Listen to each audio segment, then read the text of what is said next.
The DA says it is prepared to host over 15,000 supporters. Now, for more on the DA election manifesto, we have a team of our reporters in Pretoria. But first, let's start with SK Kamwendo, who is also in Pretoria. SK, a very good morning to you. Give us details of what we can expect from the official opposition of South Africa.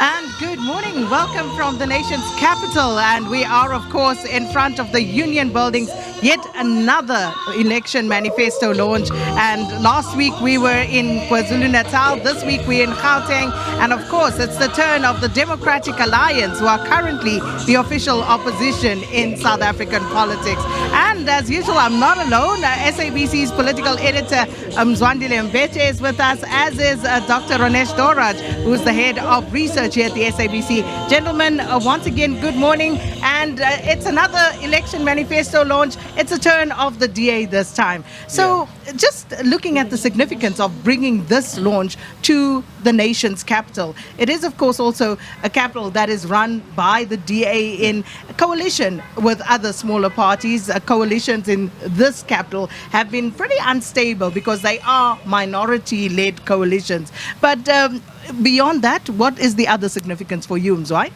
Well, a very good morning to the viewers and to you, Sakina. This is very important, I think, for the DA. Remember, in politics, substance matters, but also the optics, they matter so much. The fact that they are the official opposition, and remember, the official opposition is basically the party that is waiting on the wings to get into power.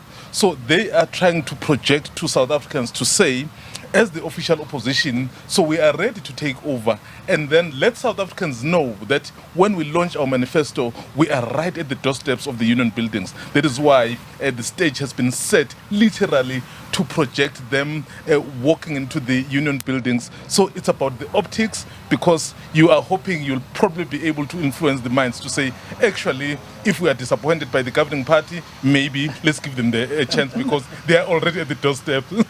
And of course, hope being the operative word, because Dr. Ronesh, if we look at the DA's electoral fortunes over the past few elections, and just going back perhaps to the last general election in 2019, we take a look at that, and also how they fared in the subsequent then 2021 local government elections. It's not been a good picture for the DA. Not at all, Sakina, and good morning to all our viewers as well.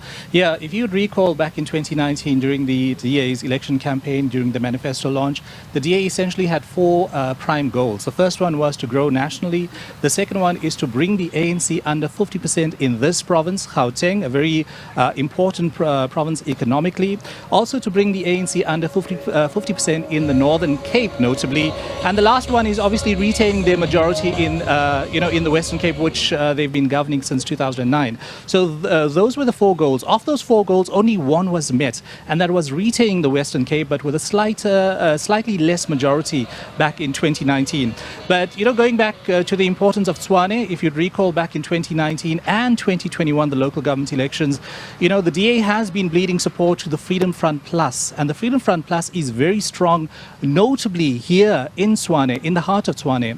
In 2019, the Freedom Front Plus, I think it rose around 66% in Tshwane, possibly taking away the votes from the DA. They rose by about 51,000 votes. And 2 years later, it was a bloodbath for the DA, basically. All the votes going to the Freedom Front Plus, from 51,000 rising as much as 71,000 right here in Tshwane. So I think the DA has a very strong message. It's very strategic. It wants to be seen. It wants to be visible. It wants to be heard, especially in this very important city. 145 embassies of the world sit here. Like Mzwai, our politics editor, said, very importantly, looking at the Union buildings. But, I distinctly remember Helen Ziller, the Federal Council chair. She gave an interview in the media recently, and she says, is it possible that we are going to unseat the ANC? She says it's not impossible, it's probably a long shot, but we can try. Indeed, they can try. But of course, looking at the message from the DA and their slogans have become, quite talking points over the years. And this time around, they're talking about saving South Africa. And the question then becomes, saving South Africa from whom? And, to what end? Well, I think the feeling, or rather what they're hoping for, Sakina, is that given some of the challenges that currently going through, the country's going through, I mean, load shedding in a number of areas really that could be improved. So they feel they can use that to say, actually, you have given these people the opportunity to correct certain things. I think one of them that I think they will speak about very loudly is load shedding, because that one is for all to see. So they are saying we are here to rescue South Africa. But as you and I mean, Doc has put it so well as well, know very well that it's easy to talk, but to do may be a bit different. When you look at the electoral fortunes of the DA itself, it's even projected that it could even decline. Remember, it's not just about what is happening in South Africa that will influence how people vote. So it's much bigger than that. If indeed, so they are not able to grow, and then how are you able then to unseat the ANC? Yes, that's your long-term objective, so will you? Or if then, let's say the ANC does dip below 50%, that coalition, that pre-packed charter that you have cobbled together, will it be sufficient to go as far as 50%? I see a very interesting election looking at all the factors that are influencing it, Sakina and Doc. And of course, that pact that they have, the multi-party, multi-charter pact that they have, there's still quite a lot that still needs to be determined in terms of that. And we'll speak to that a little bit later on. But Dr. Ranesh, you spoke about the DA bleeding supporters to the Freedom Front Plus in previous elections. But it's not just the Freedom Front Plus that they should worry about in terms of where they could bleed voters from. They've got, if you look at the Western Cape where they've been governing, you've got Good, you've got the rise of the Patriotic Alliance, and of course then you've got the rise of Action SA, which is a breakaway group from the DA itself. Yeah, absolutely, Sakina. If you go back to 2019, 2021 again, the PA, the Patriotic Alliance, wasn't a threat to the DA so much in 2019.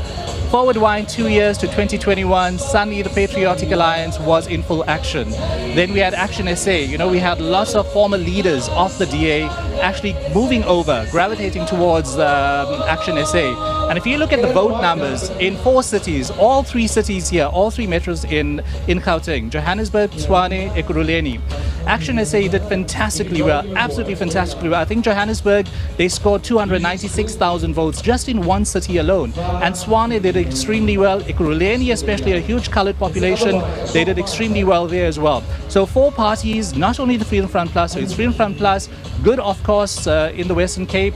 Going back to 2018 when Patricia de Lille was forced to resign from the Democratic Alliance. Of course, she was brought into the party in 2010, 2011, Independent Democrats, 2011 joined on a DA ticket, then installed as Cape Town mayor, then eventually slowly pushed out of the DA. So I think voters were angry. They saw what happened to de Lille, by the DA, and that's why they moved, they gave their vote, they took their vote from the DA in 2019 and moved it over to Good in 2019, and even more so in 2021. So if you look at all the metros, back in 2009, 65% of the DA support actually emanated from the metros.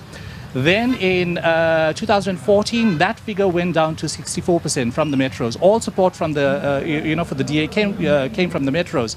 5 years forward to 2019, that actually went down to 62%. So the DA is losing support in the strongest parts of the country. And remember, the DA is essentially an urban-based party.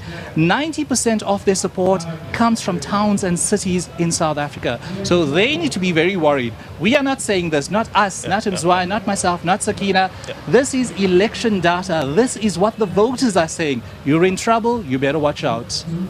And it will be very interesting, from what the doc is saying, to see how is the DA able to put together the like-minded parties. You know, they're very clever in their congress, is it last year, in April. So they decided to say we're going to go for a moonshot pact, obviously because of disagreements. Then they changed it to a multi-party They're still charter. trying to figure out the name of all of them. Exactly. So, but basically, here is the challenge. So will they be able to convince all the like-minded parties? So granted, they are able to convince the all like-minded parties. Do they have sufficient number of votes? Because, I mean, if you look at them already working together with Action SA, they are actually trying to make sure that the lost vote, somehow they can still be able to reclaim it.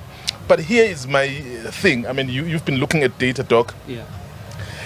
I do not, when I look at the parties that are part of the multi-party charter, for now, at their best performance, it will probably be 40. But I still think I'm stretching it a bit too far. So then comes the factor of the EFF and perhaps the newly born Umkhonto weSizwe. How will they shape the political landscape of South Africa? It's going to be a long road. Yeah. It's going to be very interesting, and we'll talk more about, some of these touch points. We're talking about data because the DA, as our late friend Eusebius Makaiser used to say, are very fond of data dumps. Yes. They're very good at putting the data out there. So we'll dissect that data a little more going forward. But of course, we have our reporters fanned out across the capital city this morning, just keeping an eye on developments, because remember, for this particular manifesto launch for the Democratic Alliance, they are starting out in Church Square and they're going to march here to the Union buildings. So let's cross now to our reporter Kenny Mapanga to find out where she is, of course, trailing one part of this particular manifesto launch. Kenny? Well, good morning to you, Sakina, and to the viewers. Once again, we're still at Church Square, but now we're starting to see a few of those numbers which will form part of the tens of thousands that will march to Union buildings with DA leader John Steenhuisen. Now, all in this part of a bid to rescue South Africa. Now, what has happened on the sidelines leading up to this has been this big cater deployment battle, which started in 2021 with DA MP Leon Schreiber launching that PIA application in the Gauteng High Court in Johannesburg, which he was successful in, following a long appeal process leading up to the Constitutional Court. The DA finally has that order that until Monday, they must have those cater deployment records from the ANC. To get further information on this, I am actually joined by DA MP Dr. Leon Schreiber here at Church Square ahead of this big manifesto launch at a very critical time in the country. Now, I think everybody's wondering at home, do you have records in your possession? My pockets are still empty for now. Good morning, and good morning to the viewers. We have not received anything as yet, but the ANC does have until the close of business on Monday, according to our advice, to hand these things over. So we will respect that process, and we will allow them to abide by the court's order. But I do think what has been very striking to me over the last few days is how members of the public, members of the media, many South Africans have said to me, no, but there will be a mysterious water leak, or there will be an excuse, and somehow the ANC will not comply.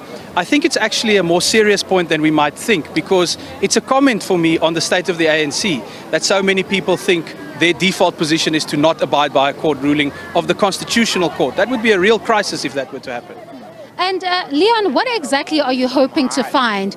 We know that you are approaching these documents based on what you saw from the Zondo Commission from the 2018 minutes, and you're trying to bring merit to this argument that the failure of the SOEs is due to the appointments of them, and that is found in those cater deployment records. But there could be a possibility that you actually don't find that in the records once they're in your possession on Monday. Well, so the big picture here is, you're right, we want to abolish cater deployment. We need to replace it with a new system of appointments that are based on merit and skill, so we can get qualified, honest people into those key positions to start rescuing the state.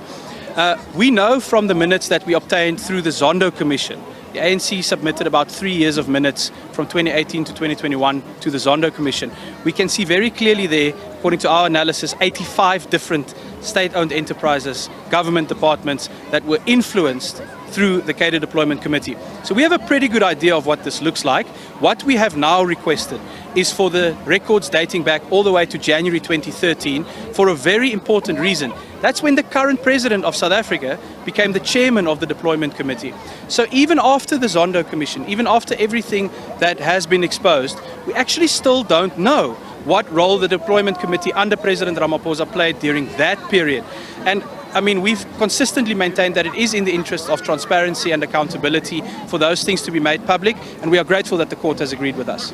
Lastly, very quickly, Leon, how do you know that the records you'll be receiving on Monday will actually be the full records dating back to January 2013?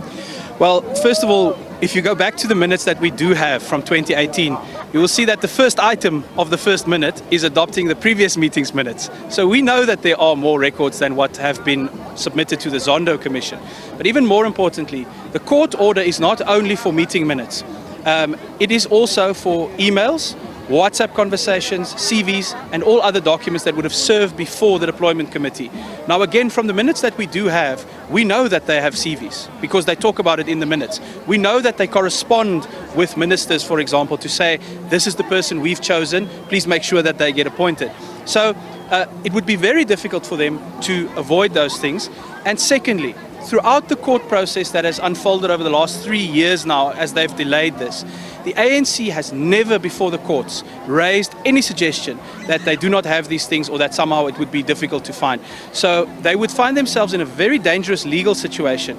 You can't say to a court, we have these things, we just don't want to share it, and then suddenly change your mind and say, no, we actually don't have them. That would create very serious legal risk for them again, and we will continue this fight if that's where we end up. All right, thank you very much, Leon. We look forward to what you'll discover on Monday when those records are brought to the DA. And we understand that this is all part of their bid to have cadre deployment declared unconstitutional. Now, quickly, before we come back to you, Sakina, I do want to bring in Mr. Chris Pappas from KZN, the Mgeni Mayor, who joins us here at Church Square.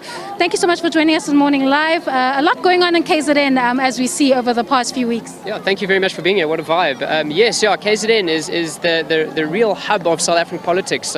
Some really exciting developments that are spilling over into other provinces and into the national level. An exciting province to watch. Definitely a change of government. What that will look like is yet to be known.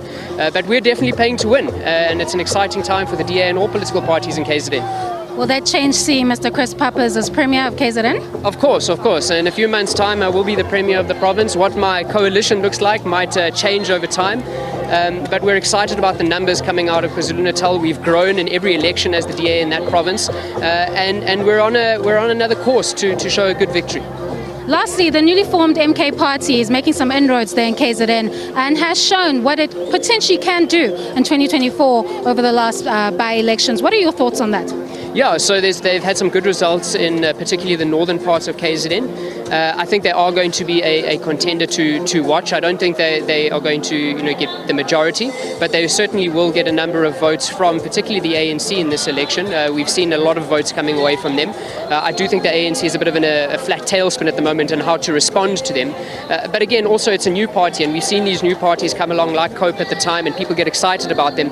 But when you start to think about who are the leaders, who represents them, what are their structures, then they start to unwind a little bit. But nonetheless, they have had some good results and a party to watch within the space in KZN. Thank you so much. Mr. Chris Pappas there, remaining confident ahead of what he could possibly achieve in KZN at the 2024 polls. I'm going to step out of frame so that my colleague Masabata can give you the wide frame ahead of the 10 a.m. march to Union Buildings. We're seeing quite a few numbers show up now, and they'll be marching from 10 a.m. from Church Square towards Union Buildings, where you can expect DA leader John Steenhuisen to unveil his manifesto. Over to you in studio.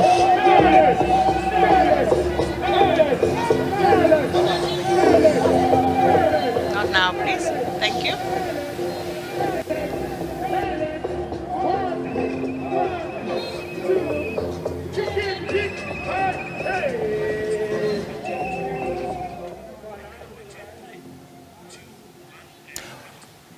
All right, many thanks to Kenny Mapanga and as well as Sakina Kamwendo. She's joined by, SABC News political editor and as well as researcher Dr. Ronesh Dawa. But we'll go back to them a little later.